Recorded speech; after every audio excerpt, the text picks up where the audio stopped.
ഈ ഒരു ബൈക്ക് വാങ്ങാൻ വേണ്ടിയിട്ട് 3 മാസത്തോളം ഞാൻ റിസർച്ച് നടത്തിയിട്ടുണ്ട്.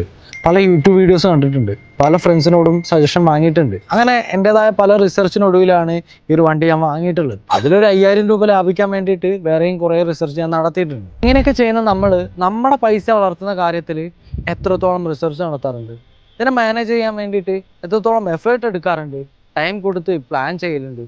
ഒരു ബൈക്ക് എടുക്കുമ്പോൾ അല്ലെങ്കിൽ ഒരു ഐഫോൺ എടുക്കുമ്പോൾ ഇതൊക്കെ ഡിപ്രിഷിയേറ്റിംഗ് അസറ്റ്സ് ആണ്. ഒരു 2 വർഷം കഴിയുന്ന സമയത്ത് അല്ലെങ്കിൽ 1 വർഷം കഴിഞ്ഞാൽ തന്നെ ഇതിൻ്റെ വാല്യൂ പകുതി പോലും ഉണ്ടാകത്തില്ല. അതേസമയം നിങ്ങളുടെ ഭാവിയിലേക്കുള്ള ഇൻവെസ്റ്റ്മെന്റ്സ്, ഈ SIP ഒക്കെ നിങ്ങളുടെ റിട്ടയർമെന്റും മക്കളുടെ പഠനവും ഫാമിലി പ്ലാനിംഗ് ഒക്കെ മുന്നിൽ കണ്ടിട്ടുള്ളതാണ്. വെറും 2% റിട്ടേണിലെ വ്യത്യാസം മതി 20 വർഷം കഴിയുന്ന സമയത്ത് ഏകദേശം 50 ലക്ഷം രൂപയുടെ കുറവ് വരെ ഉണ്ടാകാൻ. ഞാനിപ്പോൾ പറഞ്ഞു വന്നത് വെറുതെ ഇൻവെസ്റ്റ് ചെയ്തുകൊണ്ടൊന്നും ഒരു കാര്യമില്ല എന്നുള്ളതാണ്. ഇൻവെസ്റ്റ് ചെയ്താൽ മാത്രം പോരാ, പോർട്ട്ഫോളിയോ റിവ്യൂസ് നടത്തണം. നിങ്ങളുടെ മ്യൂച്വൽ ഫണ്ട്സ് ഒക്കെ ഓവർലാപ്പിംഗ് ആണോ എന്നുള്ളത് നിങ്ങൾ നോക്കേണ്ടതുണ്ട്. അതുപോലെ റെഗുലർ മോണിറ്ററിംഗ് നടത്തണം.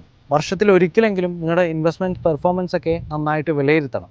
നല്ലൊരു ട്രേഡർ ആണെങ്കിലും ഇൻവെസ്റ്റർ ആണെങ്കിലും കൃത്യമായിട്ടുള്ള റിസർച്ചും പഠനങ്ങളും കൊണ്ട് മാത്രമാണ് അയാളൊരു കംപ്ലീറ്റ് ആയിട്ട് മാറുന്നുള്ളൂ. സോ റിസർച്ച് ചെയ്യാനും പഠിക്കാനൊക്കെ വേണ്ടി കൂടുതൽ എഫേർട്സ് കൊടുക്കുക. അപ്പോൾ നിങ്ങളുടെ ഫൈനാൻഷ്യൽ ലൈഫ് കുറച്ചുകൂടി അടിപൊളിയാക്കാൻ വേണ്ടിയിട്ട് അത്യാവശ്യം റിസർച്ച് നടത്തുക, അതിനുള്ള എഫേർട്സ് നിങ്ങൾ കൊണ്ടുവരിക.